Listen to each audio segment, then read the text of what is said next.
ভুটানের বিপক্ষে প্রস্তুতি ম্যাচের তারিখ এগিয়ে আসে একদিন আগে শুরু হচ্ছে জাতীয় দলের ক্যাম্প।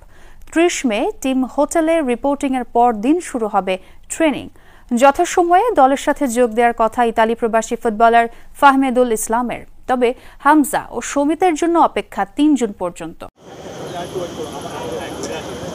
হামজা চৌধুরী আশায় বদলে গেছে দেশের ফুটবলের দৃশ্যপট। তারই ধারাবাহিকতায় সমিত সোম সিঙ্গাপুর ম্যাচের জন্য এএফসি রেজিস্ট্রারে নাম নিবন্ধিত হয়েছে আরও বেশ কজন বাংলাদেশি বংশোদ্ভূত ফুটবলারের।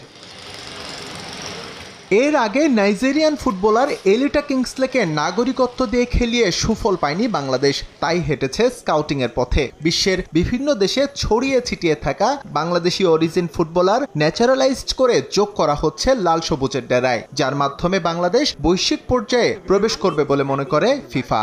দুই রকমের প্লেয়ার কিন্তু ন্যাচারালাইজ হচ্ছে, একটা হলো অরিজিন প্লেয়ার, না আরেকটা হলো জাস্ট অন্য দেশের প্লেয়ার, তাকে জাস্ট পাসপোর্ট দিয়ে নাগরিকত্ব দিয়ে দিচ্ছে। তো ফিফা আমাদেরকে অ্যাটলিস্ট অ্যাপ্রিশিয়েট করছে যে আমরা ওই র্যান্ডাম অন্য দেশের প্লেয়ারকে এনে আমাদের দেশে খেলাচ্ছি না, আমরা আমাদের অরিজিন প্লেয়ারদেরকে খুঁজে খুঁজে কনভিন্স করে আমাদের দেশে আবার ব্যাক করাচ্ছি। সো এই একটা পয়েন্ট তারাও জানে অ্যান্ড তারা এই ব্যাপারে অবগত আছে।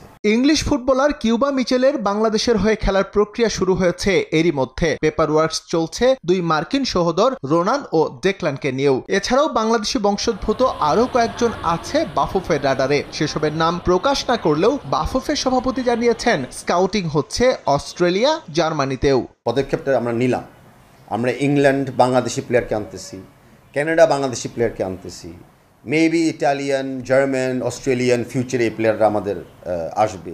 তো ওরা মনে করতেছে যে এই বাংলাদেশ একটা গ্লোবাল জায়গায় চলে যাচ্ছে, এটাই তারা দেখতে চাচ্ছে। শুধু স্কাউটিং করে ন্যাচারালাইজড ফুটবলার দিয়ে আপাতত সুফল পেলেও লং টাইম বিল্ড আপে যাওয়ার পরিকল্পনা বাফুফের। সেক্ষেত্রে ২০২৭ সালের মধ্যে কার্যক্রম চালুর পরিকল্পনায় থাকা ফিফা একাডেমি হতে পারে গেম চেঞ্জার। দিল যে বাংলাদেশের নতুন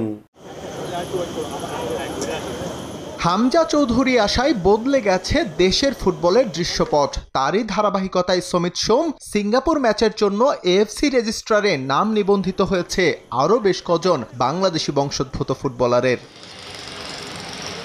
এর আগে নাইজেরিয়ান ফুটবলার এলিটা কিংসলেকে নাগরিকত্ব দিয়ে খেলিয়ে সুফল পায়নি বাংলাদেশ, তাই হেঁটেছে স্কাউটিংয়ের পথে। বিশ্বের বিভিন্ন দেশে ছড়িয়ে ছিটিয়ে থাকা বাংলাদেশি অরিজিন ফুটবলার ন্যাচারালাইজড করে যোগ করা হচ্ছে লাল সবুজের ডেরায়, যার মাধ্যমে বাংলাদেশ বৈশ্বিক পর্যায়ে প্রবেশ করবে বলে মনে করে ফিফা। দুই রকমের প্লেয়ার কিন্তু ন্যাচারালাইজ হচ্ছে, একটা হলো অরিজিন প্লেয়ার, না আরেকটা হলো জাস্ট অন্য দেশের প্লেয়ার, তাকে জাস্ট পাসপোর্ট দিয়ে নাগরিকত্ব দিয়ে দিচ্ছে।